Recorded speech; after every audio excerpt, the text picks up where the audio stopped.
हम आपको परमा एकादशी की, पुरुषोत्तमा एकादशी की ज्ञानमय कथा सुनाने जा रहे हैं। बोलिए श्री लक्ष्मी नारायण भगवान की जय। गुरुर् ब्रह्मा गुरुर्विष्णु गुरुर्देवो महेश्वरा, गुरु साक्षात् परब्रह्मा तस्मै श्री गुरुवे नमः। श्री अखंड मंडलाकारं व्याप्तनेन चराचरं तत्पदं दर्शितं येन तस्मै श्री गुरुवे नमः। जय जय श्री राधारमण, जय जय नवल किशोर, जय गोपी चित चोर प्रभु, जय जय माखन चोर। मात मेरी श्री राधिका, पिता मेरे घनश्याम, इन दोनों के चरणन में मेरा बारंबार प्रणाम, मेरा बारंबार प्रणाम। मोहिनी मूरत श्याम की वो मन रही समाय, जो मेहंदी के पात में लाली रही समाय। धन यौवन सब एक दिन उड़ जाएंगे, जैसे उड़े कपूर। मन मूरख तू राम भज, क्यों चाटे जगधूर। राम कृष्ण तो एक है, अंतर नहीं निमेष। इनके नयन गंभीर है, उनके चपल विशेष। राधे तू बड़ भागिनी, कौन तपस्या कीन। तीन लोक तारण प्रभु, सो तेरे अधीन। बोलिए श्री वृंदावन बिहारी लाल की जय, श्री गिरिराज धरण की जय, श्री गोवर्धन नाथ भगवान की जय, श्री बालकृष्ण लाल की जय, श्री श्याम सुंदर यमुने महारानी की जय, जगत गुरु वल्लभाधीश की जय, श्री गोसाई जी परम दयाल की जय, श्री गुरुदेव की जय, लाडले लाल की जय, आज के आनंद की जय। वेद व्यास जी महाराज ने 18 पुराणों की रचना की है। इनमें एक पुराण आता है पद्म पुराण। पद्म पुराण को भगवान श्री हरि विष्णु का हृदय स्थल माना गया है और इसी पद्म पुराण में परमा एकादशी व्रत की कथा आती है। और यह कथा सबसे पहले सूत जी महाराज ने सोनकादिक 88,000 ऋषियों को नैमिषारण्य वन में सुनाई थी। सूत जी महाराज नैमिषारण्य में 88,000 ऋषियों को संबोधित करते हुए कहते हैं कि ऋषियों, एक समय की बात है, राजा युधिष्ठिर ने भगवान श्री कृष्ण को सबसे पहले प्रणाम करके कि हे प्रभु, आप मुझे अधिक मास पुरुषोत्तम मास की एकादशी के बारे में बताने की कृपा करें। इस व्रत की कथा क्या है, इसका महात्म्य क्या है तथा व्रत की विधि क्या है। भगवान श्री कृष्ण कहते हैं कि हे राजन, तुम ध्यान पूर्वक सुनो। अधिक मास, पुरुषोत्तम मास, मल मास, लोन मास के कृष्ण पक्ष में जो एकादशी आती है उसे कमला एकादशी, परमा एकादशी, पुरुषोत्तमा एकादशी के नाम से जाना जाता है। और उस एकादशी के महत्व के विषय में जो बताया गया है उसमें लिखा हुआ है कि काम्पिल्य नगरी में एक अत्यंत निर्धन ब्राह्मण, विद्वान ब्राह्मण रहता था। वह अत्यंत धर्मात्मा ब्राह्मण था। उसकी स्त्री अत्यंत पवित्र तथा पतिव्रता थी। किसी पूर्व पाप के कारण वह दंपति अत्यंत दरिद्रता का जीवन व्यतीत कर रहे थे। ब्राह्मण को भिक्षा मांगने पर भी भिक्षा नहीं मिलती थी। उस ब्राह्मण की पत्नी वस्त्रों से रहित होते हुए भी अपने पति की सेवा करती थी तथा अतिथि को अन्न देकर स्वयं भूखी रह जाती थी और पति के सभी कभी किसी वस्तु की मांग नहीं करती थी। दोनों पति पत्नी घोर निर्धनता का जीवन व्यतीत कर रहे थे।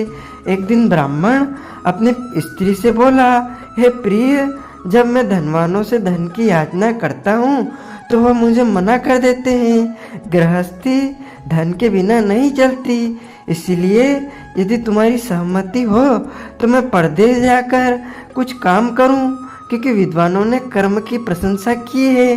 ब्राह्मण की पत्नी ने विनती भाव से कहा हे स्वामी, मैं आपकी दासी हूँ। पति अच्छा और बुरा जो कुछ भी कहे, पत्नी को वही करना चाहिए। मनुष्य को पूर्व जन्म में किए कर्मों का फल मिलता है। सुमेरु पर्वत पर रहते हुए भी मनुष्य को बिना भाग्य के स्वर्ण नहीं मिलता। पूर्व जन्म में जो मनुष्य विद्या और भूमि दान करते हैं, उन्हें अगले जन्म में विद्या और भूमि की प्राप्ति होती है। ईश्वर ने भाग्य में जो कुछ लिखा है उसे टाला नहीं जा सकता। यदि कोई मनुष्य दान नहीं करता, प्रभु उसे केवल अन्न ही देते हैं। इसलिए आपको इसी स्थान पर रहना चाहिए, क्योंकि मैं आपका विच्छोद नहीं सह सकती।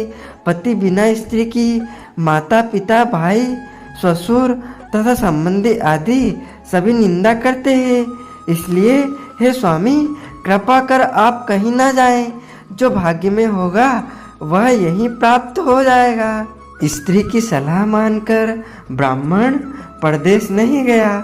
इसी प्रकार समय बीतता रहा। एक बार कौंडिन्य ऋषि वहां आए। ऋषि को देखकर ब्राह्मण सुमेधा और उसकी स्त्री ने उन्हें प्रणाम किया और बोले, आज हम धन्य हुए। आपके दर्शन से आज हमारा जीवन सफल हुआ। ऋषि को उन्होंने आसन तथा भोजन दिया। भोजन देने के बाद पतिव्रता ब्राह्मण ने कहा, हे ऋषिवर, कृपा कर आप मुझे दरिद्रता का नाश करने की विधि बतलाइए। मैंने अपने पति को परदेश में जाकर धन कमाने से रोका है। मेरे भाग्य में आप आ गए हैं। मुझे वर्ण विश्वास है कि आप मुझे पूर्ण तरीके से दरिद्रता से शीघ्र ही नष्ट हो जाएगी। अतः आप मेरी दरिद्रता नष्ट करने के लिए कोई उपाय बताए। ब्राह्मणी की बात सुन कौंडिन्य ऋषि बोले, हे ब्राह्मणी, मल मास की कृष्ण पक्ष की परमा एकादशी के व्रत से सभी पाप दुख और दारिद्रता आदि नष्ट हो जाते हैं। जो मनुष्य इस व्रत को करता है वह धनवान हो जाता है। इस व्रत से नृत्य गायन आदि सहित रात्रि जागरण करना चाहिए। यह एकादशी धन और वैभव देती है तथा पापों का नाश कर उत्तम गति भी प्रदान करने वाली होती है। धनिधापति कुबेर ने भी इस एकादशी का व्रत का पालन किया था, जिसे प्रसन्न होकर भगवान भोलेनाथ ने उन्हें धनाध्यक्ष का पद प्रदान किया। इसी व्रत के प्रभाव से सत्यवादी राजा हरिश्चंद्र को पुत्र स्त्री और राज्य की प्राप्ति हुई। तदुपरांत कौंडिन्य ऋषि ने उन्हें एकादशी के व्रत का समस्त विधान कह सुनाया। ऋषि ने कहा, हे ब्राह्मणी, पंचरात्रि व्रत इससे भी ज्यादा उत्तम है। परमा एकादशी के दिन प्रातः काल नित्य कर्म से निवृत्त होकर विधान पूर्वक पंचरात्रि व्रत का आरंभ करना चाहिए। जो मनुष्य 5 दिन तक निर्जल व्रत करते हैं, वे अपने माता पिता और स्त्री सहित स्वर्ग लोक को जाते हैं। जो मनुष्य 5 दिन तक संध्या को भोजन करते हैं, वे स्वर्ग लोक के जाते हैं। जो मनुष्य स्नान करके 5 दिन तक ब्राह्मणों को भोजन कराते हैं, वे समस्त संसार को भोजन कराने का फल पाते हैं। जो मनुष्य इस व्रत में अश्व दान करते हैं, उन्हें 3 लोकों को दान करने का फल मिलता है।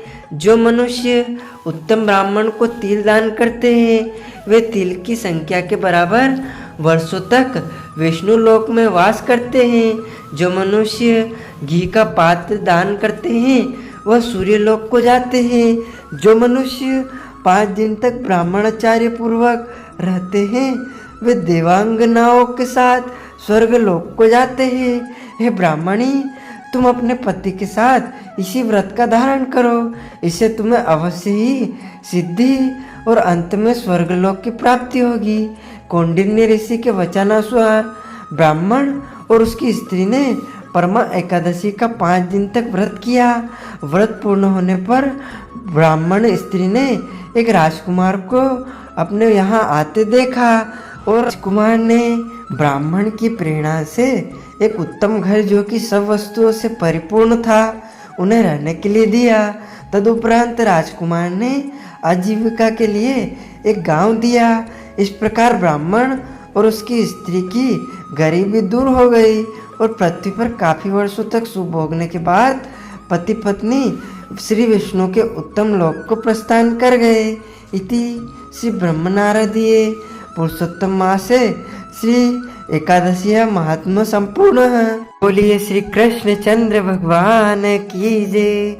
अच्युतम केशवम राम नारायणम श्री कृष्ण दामोदरम वासुदेवम भजे श्रीधरम माधवम गोपिका वल्लभ श्री जानकी नायकम श्री रामचंद्रम भजे श्रीधरम माधवम गोपिका वल्लभम श्री जानकी नायकम श्री रामचंद्रम भजे जानकी मनोहरम सर्वलोक नायकम श्री शंकरादिसेवितम पुण्य नाम कीर्तनम श्री राम राम राम नामदायकम रामकृष्ण वासुदेव भक्ति मुक्तिदायकम रामकृष्ण वासुदेव भक्ति मुक्तिदायकम रामकृष्ण वासुदेव भक्ति मुक्तिदायकम रामकृष्ण वासुदेव भक्ति मुक्तिदायकम। श्री कृष्ण चंद्र भगवान की जय।